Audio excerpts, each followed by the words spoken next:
Hey there, it's Rob Adams. Thanks so much for reading my article once again this month in Shutter Mag. This issue is all about digital strategies. So the first thing that pops into my mind when I hear digital strategies is how I can improve my workflow and make things faster for my video post-production work. And I thought it would be good to cover some ways to speed up your computer when you're dealing with video, and how to work with video more easily. Not everybody's got a maxed out system that's able to handle UHD 4K video with no problem and cut through it like a hot knife through butter. So a lot of us are using computers that are, maybe 1, 2, 3 years old and aren't really keeping pace with today's technology as fast as video formats are changing and resolutions getting higher, and video codecs becoming heavier and more complex with better footage. So I want to talk about some ways to speed up the workflow and your system. And I think we covered a lot in the article. I just wanted to illustrate a couple of points visually on how I handle some of this when working in my nonlinear editing program and just dealing with video file formats in general. So as you can see here on the screen, I've got Final Cut Pro X open. This is what I use for my primary editing platform. For the type of editing I do, this really is a good fit for me.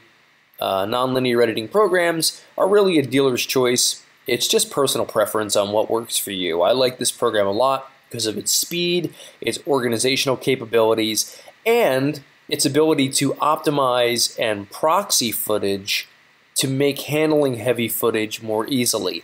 I'm recording this video sitting in a hotel right now in Cabo San Lucas, Mexico. I'm here for a corporate job, and I have to do a little bit of light editing each night.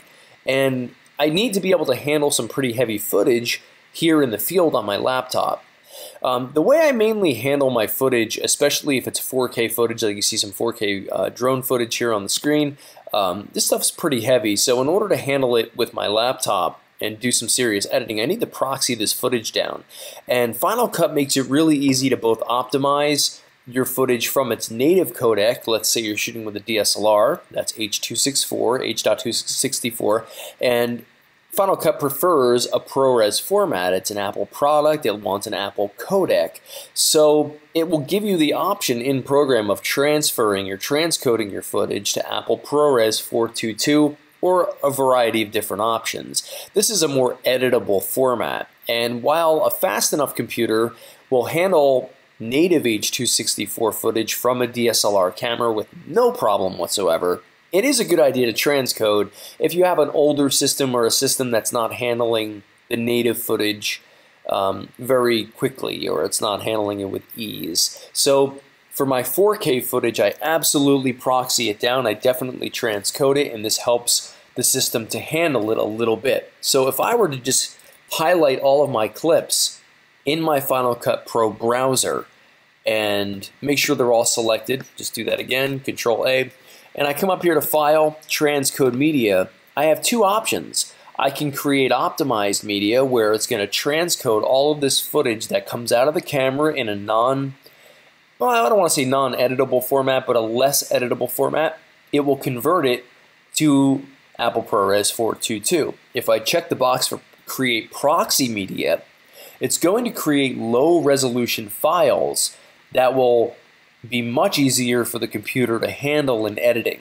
So you can switch between these files once you've created them with ease by coming over to your viewer window and then checking the box for under media for optimized or original footage or your proxy media. And this makes editing heavy footage so much easier on the system, and it makes the editing workflow much, much faster. If you don't use Final Cut Pro and you use, say, Adobe Premiere or Sony Vegas, Adobe Premiere will use Adobe Media Encoder, and that program will allow you to convert your footage to proxy format, or you can optimize it to a ProRes format or any other format of your choosing. Premiere Pro running on a very fast system will handle most video codecs out of the camera with no problem, as will Final Cut Pro 10. But it's just a good idea to transcode anyway if you're having, like I said before, computer problems. Now, I use a nice little handy program called Clip Wrap, and this program allows me to rewrap my footage into whatever transcode codec that I want. So I can populate this little window with all of my media directly from my memory cards or from my local hard drive, and then I can choose to optimize it for Premiere Pro, Creative Cloud, Final Cut Pro 10, iMovie, Avid, or just general playback. So clip wrap will take some time if your footage is heavy and there's a lot of clips, but it's a good first step to introducing files that are easier to handle for your system if you have an older system or an older computer.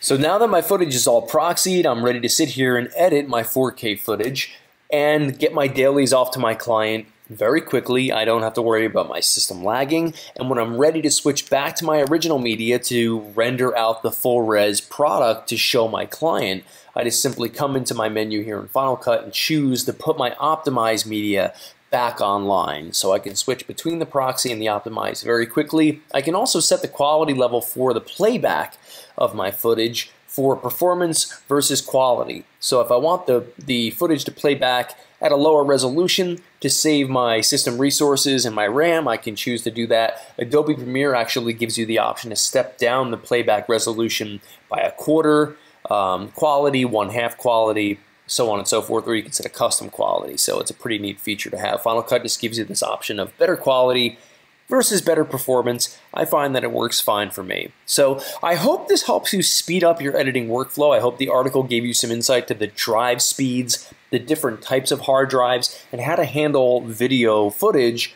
in post-production, especially if you have an older computer and can't shell out thousands of dollars for a new system. So happy editing. Thanks for reading the article, and we'll catch up next month in Shutter Mag.